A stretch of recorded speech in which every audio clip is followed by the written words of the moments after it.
Ayan na, ayan na. Another demolition job mga kababayan ang ginagawa ng media kay Senator Marcoleta. Di ba natatandaan nyo na hindi tumalab dati mga kababayan yung kanilang black propaganda laban kay Senator Marcoleta na ang asawa daw niya dinamay pa ang kanyang asawa mga kababayan na isang independent director sa isang insurance company na kung saan nag-avail ng insurance si Diskaya mga kababayan.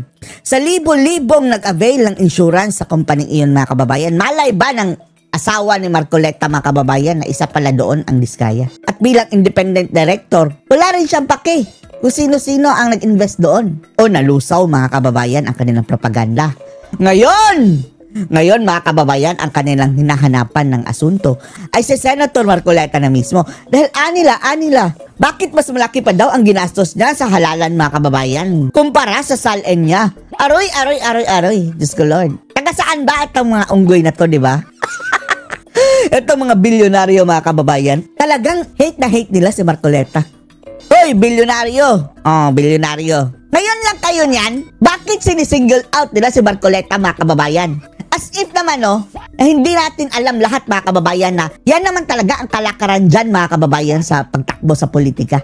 Dahil tumatanggap ang mga kandidato ng mga mga kababayan contribution. At pinapayagan naman yan ng COMELEC. As if naman si Marcoleta lang ang ganyan mga kababayan. Bakit hindi nyo rin tingnan yung mga bababang salen?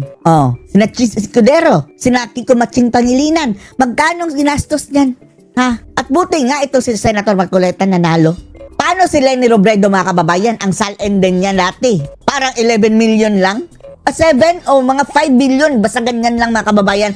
Ang kano ginastos niyan nung talunan siya labang kay Bangag? Daan-daang milyon mga kababayan, Diyos ko Lord. Si Narisa Hontiveros. O bakit si Marcoleta? Another black propaganda mga kababayan, di ba? As if naman hindi ito kalakaran dyan. Simulat sa pool pa lang. At ang masama lang dito mga kababayan, ay pumasok na sa eksena si Boyeng Rimulya. At ang pinagsasabi mga kababayan, dapat panagutin na at harapin na nila ang kanilang mga pananagutan. Diyos ko Lord, target na naman nila si Senator Marcoleta mga kababayan. Panoorin niyo po Patuloy na hinihimay ng Bilyonaryo News Channel. Sige, himay pa more. Bakit hindi nyo hinihimay yung mga dilawan? Bilyonaryo. Kailanman hindi natin narinig na hinimay nila ang Makabayan Black. Itong si Narisa Hontiveros, sila Pagpag, sila Kiko Matsing mga kababayan, himayin nyo rin. Sinapublikong sa akin ng mga senador ang 2025 net worth ni Senador Rodante Marcoleta, kapansin-pansing mas mababa sa kanyang ginasta. Ay, hello! Kapansin-pansin. Yung iba, tiningnan nyo, yung si Chis Escudero, 18 million lang. Si Risa Hontiveros, 18 million lang din. Magkano ginastos niyan? Yan sila Pagpag, Kiko Matsing Pangilinan, 20 million ng salen. Sina Bam Aquino. Nangangampanya noong midterm election. Hindi nyo ba alam na sa daming supporter nito si Senator Marcoleta, not to mention mga kababayan ang simbahan nila sa iglesia. All over the Philippines yan Ang daming nag-contribute mga kababayan, ibig sabihin ang daming sumusuporta. Hindi naman bawal yan Sa susunod na umangal kayo, siguraduhin yung bawal yan. Tapos illegal ang ginawa ng Senator Marcoleta. Anong issue? Kahit pa bilyon o trilyon ang natanggap niyang contribution, hanggat hindi yan ipinagbabawal, wala kayong magagawa. Agad itong pinuna ng isang election watchdog. Narito dog. Hindi yan election watchdog, dog lang yan. Exclusive agenda report ni Joash Malimban. Mabuti nga ito si Senator Marcoleta mga kababayan dahil ang yung nagko-contribute sa kanya mga tao pa. Hindi kagaya nito si Natambaluslos mga kababayan. Gagamitin ang taong bayan, pera ng kaban ng bayan para sa pangangampanya. Kita mo, sablay tuloy mga kababayan. Di ba malayo pa, nangangampanya na siya? 10,000 pesos cash! Romualdez Rice at iba't iba pang mga ayuda mga kababayan. Hindi nga contribution, sa pilitang ninakaw mga kababayan sa kaban ng bayan para ang kinin na kanya. Tapos ito kay Senator Marcoleta, willingly nagbigay yung mga contributor. Ilang linggo nang nakalilipas mula nang maging Yan Magkano ginastos niyan? Bakit hindi nyo rin silipin, bilyonaryo? muli ng usapin ang pagsasapubliko ng Yan din. Pwede i-audit ito mga kababayan. Bilyon ang asset. Ikumpara daw sa binabayarang tax. statements of assets and Ito din, Lovender. Palibasa mga kababayan, itong mga lobender na to, kaunti lang siguro ang ginastos nito mga kababayan dahil pera ng bayan ang ginastos nito sa pangangampanya. Sumama sa Bagoong Pilipinas, kinaumagahan, ayuda, andun sinabangag mga kababayan, grabing ayuda, ng papila, andun kinahapunan, yung mga nabigyan ng ayuda, punta kayo dito, manood kayo ng rally. Pipilitin mga kababayan, sumigaw ng, sama-sama tayong babangag muli. Oh Lord. Ito ang dapat silipin nyo. Bakit pinapayagan mga kababayan na mag-benefit sila sa pera ng bayan para sa kanilang kampanya? And liabilities o salihin ng public officials. I think that Hoy, Diablo! Ito na naman mga kababayan. Kapangalan pa naman ni Jesus. Jesus Crispin Limulya. Jesus Mariosep. that all departments should have the same transparency as we will. Ito mga kababayan, basta papasok na si Boying, mukhang magluluto na naman yan ng bagong kaso mga kababayan. Baka kasuhan nila si Senador Marcoleta. As we are setting in the office of the Ombudsman. Because everybody here, all the government officials have accountability. Mga Diablo issues. talaga, no? Baka si mga kababayan, ang susunod na kakantihin ni Boying, kakasuhan. Si Senator Marcoleta naman. We have to be accountable for everything we do. Accountable daw ka dapat, Marcoleta. Alak ka. So, it's just right that people have access to it. Sa kasalukuyan, publicize na ang 2025 SALENS ng lahat ng senador, kabilang na si Senador Rodante Marcoleta. Bakit siya lang ang hinimay nyo? Huntivirus, 18 million. Magkano ginastos yan sa halalan? Si Chis Escudero, magkano ginastos niyan dati? Yung sinakiko Matsing. Ang kanyang declared net worth aabot sa 51.9 million pesos. Nakakuha rin ng Billionaire News Channel ng kopya ng Statement of Contributions and Expenditures o SOSE ng lahat ng mga senador na nanalo sa... Eto mga kababayan, simbahan pa lang ng INC. Kahit pa 200 million yan, willing silang magbigay mga kababayan. Sinusuportahan nila kanilang kapatid Akala nyo mahihirap yung mga miyembro ng INC. Ang daming mga bilyonaryo na willing mag-donate dyan sa INC. Pwede nga lang isang tao lang yan, Kaya yan ng bilyonaryo dyan sa kanyang mga kababayan, sa kanyang simbahan. Next time na aangal kayo, siguraduhin nyo na lumabag sa batas si Marcoleta. Hindi yung mag-i-speculate sila mga kababayan na ganito lang, ganito, ganyan. Otherwise, i-push ninyo ang pag-reform. Yan din ang gusto natin mga kababayan. I-reform itong electoral, mga kababayan natin. Election. Itong COMELEC natin mga kababayan. Election process, i-reform. Gusto na nga natin na gaya sa ibang bansa mga kababayan na bawal na mag-advertise sa TV, bawal na yung mga poster ng kanya-kanyang mga kandidato. Gumawa mga kababayan ang COMELEC ng isang lugar na lang na doon naka-paskil ang mga itsura nila mga kababayan ng mga kandidato. Tapos bigyan ng mga kababayan, bigyan na lang sila ng website o kung saan man nila gustong magpunta na doon lahat makakuha ng impormasyon para dito sa mga tumatakbong kandidato. Para malinis din mga kababayan, ang daming poster, ang daming drama dyan sa TV, ang daming mga billboard. Pagbawal na yan, electoral reform ang kailangan natin mga kababayan. Pero habang wala yan, hindi kayo makakapagreklamo. Sa tingin niyo, bobo si Senator Marcoleta na maglalagay siya ng ganitong mga bagay na pwede ikapahamak niya? Abogado yan Kayo lang, bilyonaryo ang nagbibigay ng intriga. May midterm elections. Ang pinakamalalaking gastos ng senador napunta sa kanyang TV political ads. Red flag ito para sa convener ng Election Watch Group na kontradaya na si Danilo Araw. I find it Danilo Araw. Eto mga kababayan, Danilo Araw. Wala naman itong anti-Duterte from the start remember that the expenses theoretically only cover a few months the campaign season. Nakakuha rin ng aming team ng isang dokumento ng House of Representatives noong 2018 kung saan idineklara ni nooy Congressman Marcoleta ang kanyang net worth na nasa 28 million pesos lang. Sige, kulayan nyo ng kulayan, bilyonaryo. Ibig sabihin, halos dumoble ang kanyang declared net worth sa loob ng 7 taon. Hindi pa kasama 7 taon yan ito ang ginastos niyang 112 million pesos noong nakaraang halalan. Sa kanyang 2025 SALN, walang declared na mga negosyo o business interest si Marcoleta. Let this be a challenge to Marcoleta and to the public. Ayan mga kababayan, mukhang yan na ang kanilang tatargetin ngayon ang SALN ni Marcoleta mga kababayan. Pinapasok na nila si Boying eh. Ito na ang ganti ng mga tambaluslos, mga kababayan. Ganti ng mga tambaluslos. Conclusion as to whether or not there is corruption.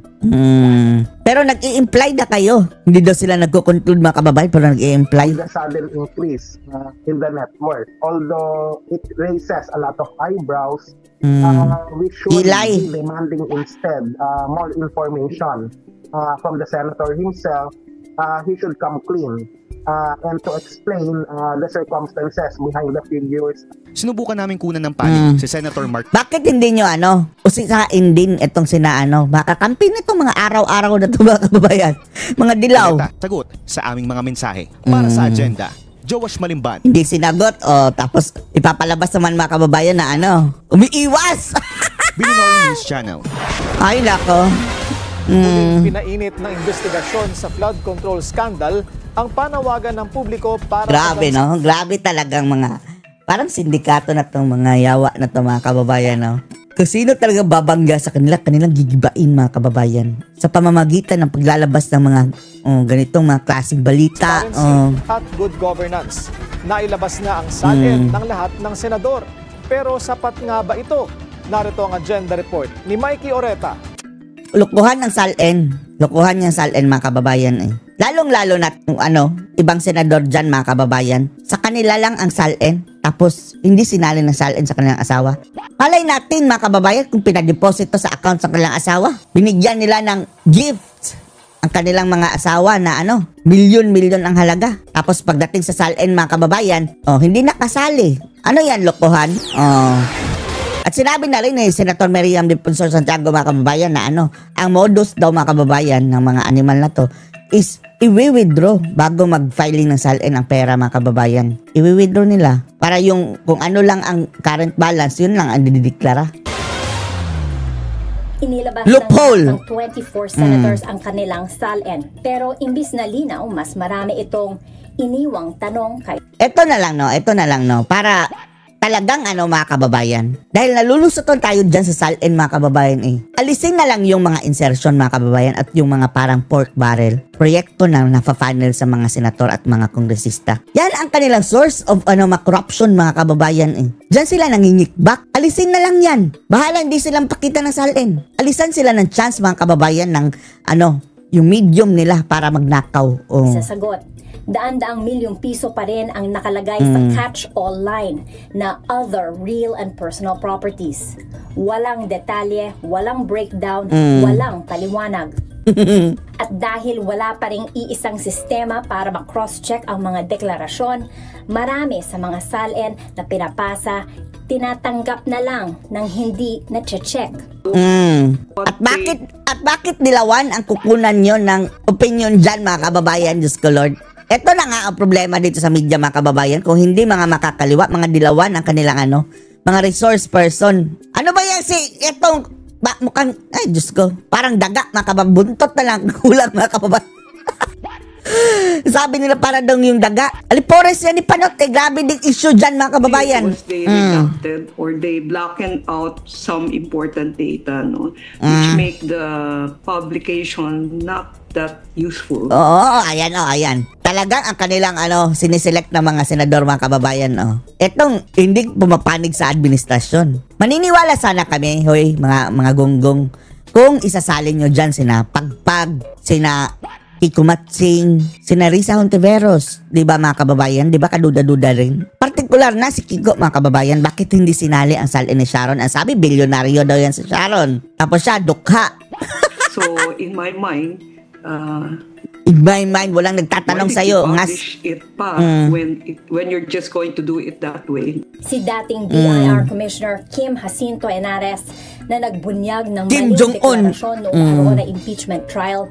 Yan, mga kababayan, ang kababuyan na ginawa nila. Kawawa si Corona, Sinasabing problema ito ng honesty at verification.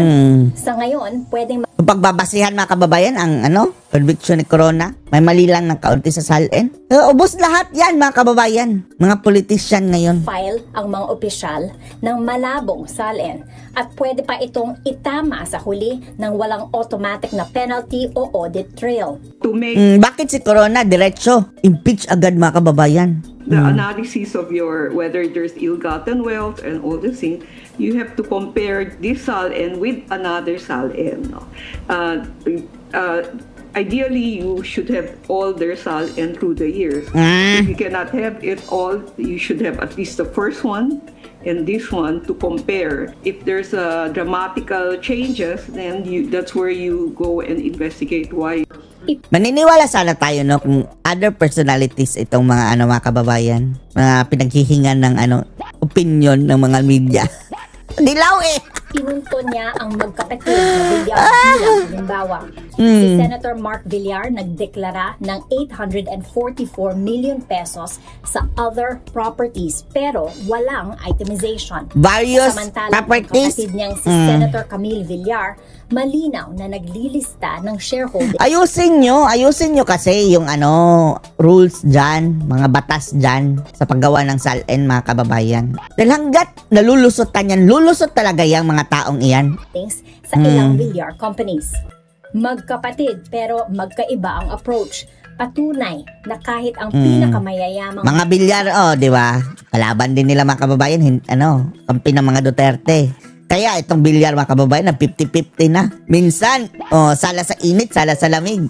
Torn between mga kababayan, politics and friendship. Mambabatas, iba-iba pa rin ang standards. If you look at Senator Mark Villar's SALN, he also enumerated 2 shareholdings. No? So if you do it that way, that means that 844 million does not include shareholdings in companies. No? Then it raised another question. Your sibling, how come your sister has shareholding in most of the Villar companies? How come you, as the brother, does not have any shareholding? That's the other question mark. Sige, question lang kayo na question. Para kay Henares, kailangan ang isang digital system na standard ang format, madaling i-trace at gumagamit ng AI. Yan mga kababayan. Ipasuhin nila yan. Para ma-spot agad ang mga red flag.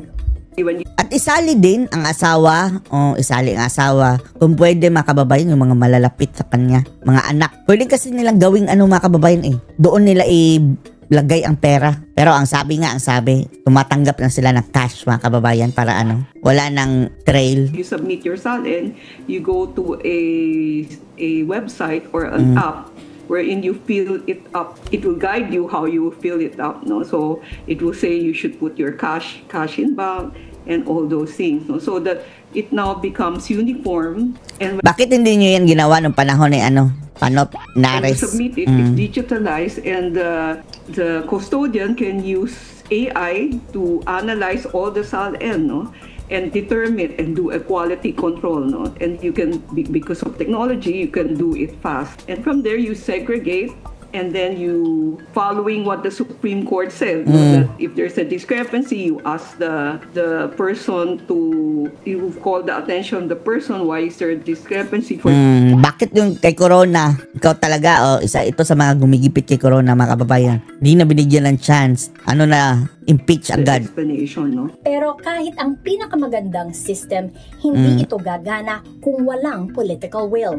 Malacanang has the power. Now Kausapin mo si Bangag. To show their will. No? But the SALN is a legislative, it's a law. So the other thing... wala natin mga kababayan kung si Bangag mismo papayag dyan. Then siya mismo mga kababayan, kaduda-duda that needed is also an amendment to make it stronger, no? Because it seems like people don't understand or don't want to understand, no? So maybe it should be more detailed. 4 na buwan mula nang ipinatawag ng Pangulo ang cleanup, tuloy ang flood control probe at tuloy rin ang tanong, gumagana pa ba talaga ang mga anti-corruption tools natin? Para sa agenda, Mikey Oreta, Billionario News Channel. Hindi rin daw dapat makaligtas sina PBBM at VP Sara sa labas ng yaman. Ayan mga kababayan, talagang pati si Sara ang kanilang ginigipit. Sige, open naman si Sara niyan mga kababayan. Wala tinatago yan si Sara. Ang questionable yan si Bangag. Kaya ang Grupo Akbayan hiniling na isang aklayan na naman sina Percival, mga kababayan. ang kanilang SALN. I-request nyo na lang, Percival. Anyway, mga kababayan, yung SALN na Sara, ilang beses na lang ni-request ng mga makakaliwa na Trillanes. Hindi lang nila pinablish, mga kababayan, dahil wala silang nakita.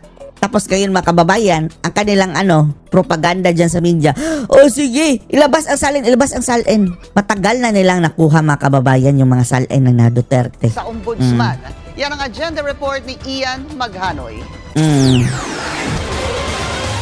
Ayan, itong hipokrito, mga kababayan, na Aquino na pro Marcos. Papansin, gusto ata tumakbo, mga kababayan. Diyos ko, parang mayroon ding mga kababayan, mayroon ding tama sa tuktok. Ng umaga nang sumadya ang grupong Akbayan sa tanggapan ng Office of the Ombudsman sa Quezon City. Bidang-bida. Bidang-bida dahil kakampi nila yung ombudsbuing, mga kababayan. Bit-bit ng grupo ang liham na ito na kanilang ipinaabot kay Ombudsman Jesus. Jesus! Crispin Remulla. Ay, nako. Lord!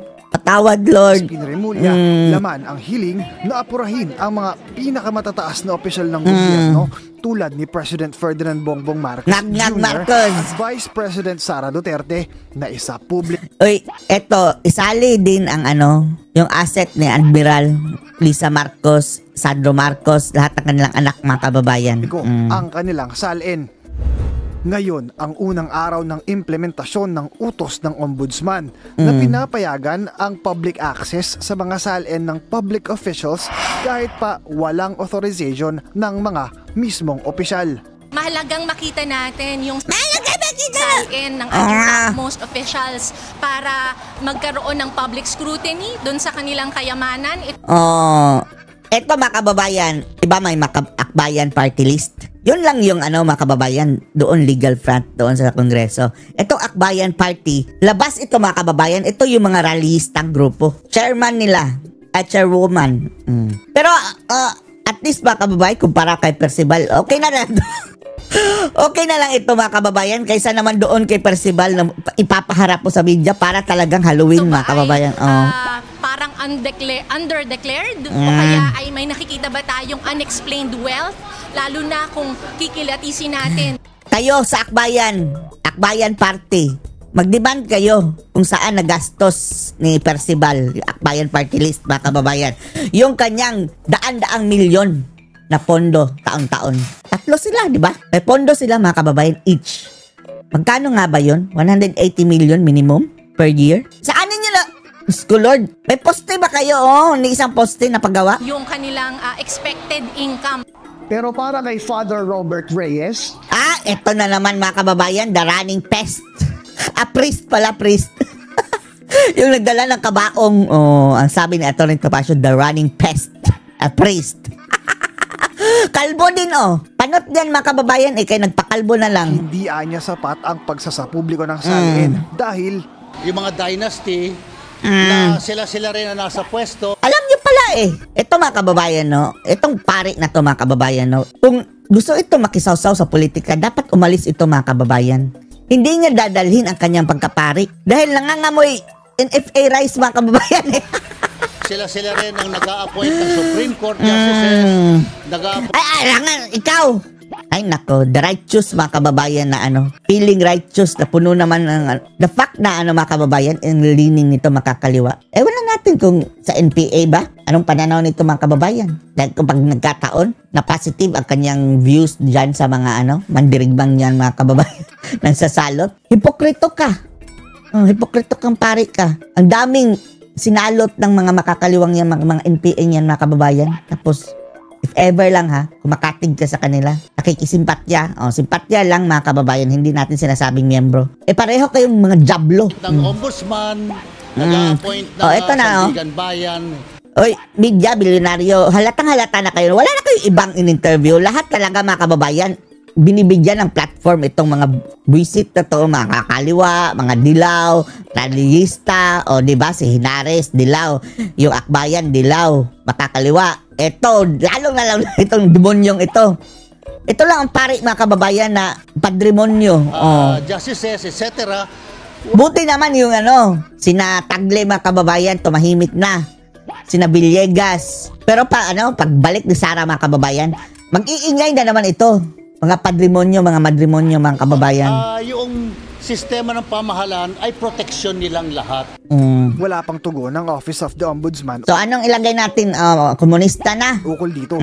Gayunpaman, una nang ipinangako ni PBBM. Bangag na naman. Ng kanyang sariling salin, kasabay ng... Hindi namin kailangan ng salin mo dahil nalulusutan nyo ang hair follicle test ang gusto namin nga. Bigyan mo lang kami ng buhok. Bigyan mo kami. Just tell us kung kailan ka magpapagupit para kukunin namin. Yan lang. Bahala ka sa salin mo. Alam namin mga kababayan, salin na yan. Hahanapan nila yung lusot yan mga kababayan. Sino ba namang bobo ang magde-declare dyan mga kababayan? Kanyang direktiba sa mga gabineting. Lalong-lalo na hindi naman din kini-question. Walang magki-question na legal mga kababayan. Sunod sa kanyang hakbang. Para sa agenda. Ito, mga salot, Bilyonaryo News Channel. O, sino na namang dilaw ang susunod yung interviewin, media? Hintayin na lang. Hintayin na lang! Sagot ng Malacanang sa mga grupo na kinakalampag si Pangulong Bongbong Marcos na ilabas na ang kanyang salin. Wala! Hindi kami interesado. Gusto namin ang result sa hair follicle test. Nang sinabi ng palasyo. Ito na, demonyo na naman ang uso, mga kababayan. Pansinin nyo, mga kababayan, sasalita ito si Claire Castro. Loging nakaganyan ang uso, Salin ang ehekutibo, pero kamakailan lang. Sinungaling din. Secretary Lucas Bersamin. Yan Ito rin, mga kababayan, parang, ay nako. Parang nuno sa punso, mga kababayan. Kontrolado ang access ng publiko sa salin ng gabinete. Dahil maaari itong ganyan daw. maging banta sa kanilang seguridad. Seguridad? Kasi delikado rin ang buhay ng mga yan Si Bangag, delikado ang buhay. Kung malaman mo kung saan ilan ang anak ko, ilan ang anak, ilan ang... Ay nako, bakit kayo pumasok dyan kung hindi kayo willing? Bahay niya. Sige. Ibang address, madali. Huwag nang isaling address. Mayroong public, mga kababayan, version at mayroong redacted version. Yung redacted version, huwag isali doon ang mga address, telephone number, at saka yung mga anak. Pero yung mga figures, isali. Puntahan, madali mong dali lang naman yan, solusyon na yan. Palusot ka na naman, Bersamin. Sige, siya. Bumalik ka na sa puso. Fake news. Yan ang tawag ni Senador Bongo sa mga ulat na may property umano siya sa Ayala, Alabang. Una nang sinabi ni dating Senador Antonio. Ito, si Trillanes, mga kababayan, grabe, kasinungalingan. Namimihasa si Trillanes dahil hindi siya makakasuhan, mga kababayan, dahil ang kanyang mga pinagbibintangan, mga current, mga officials. Trillanes na bahay. Sabi kasi ng korte, hindi dapat balat sibuyas. Bakit hindi na lang gantihan si Trillanes, mga kababayan, ng taste of his own medicine? Kaso nga lang paborito ito ng media, mga kababayan. Paborito ng media. Speaking of the last mga kababayan na in-interview, resource person ng media, kanina lang, 3 na yon. Makakaliwa, dilawan, makakaliwa, mga padrimonyo, mga kababayan, anti-Duterte. Eto na naman resource person nila, Trililing. Lahat na lang, mga kababayan, ng resource person ng media is mga salot. Ay doon si Go, pero sinungalingan ito mismo ng sinungaling naman talaga yan. Alabang Village Association Incorporated. Base raw sa database ng asosasyon, walang nakaregister na property kay Christopher Lawrence Go. Buwelta ni Go, nakakahiya. Inaatake nila si Bongo, mga kababayan, dahil ang tutumbukin nila ngayon, mga kababayan, sa next election is vice president na daw, dahil hindi nila kayang patumbahin si Sara sa pagka-presidente. Wala nang kalaban si Sara talaga na makakatalo. Tapos ang plan B nila, maglagay ng vice president o talunin nila si Bongo, mga kababayan, and then yung vice president na nilang dilaw, Bangag, yan na ang kanilang ipapakudita, mga kababayan. Pakudita nila si Sara, tapos yan ang papalit. Yan ang kanilang plano, mga kabangagan. Sa tunay na may-ari ng bahay at matagal na raw ni-recycle ang issue laban sa kanya. What do you expect? Ano masasabi niyo dito, mga kababayan? Post comments.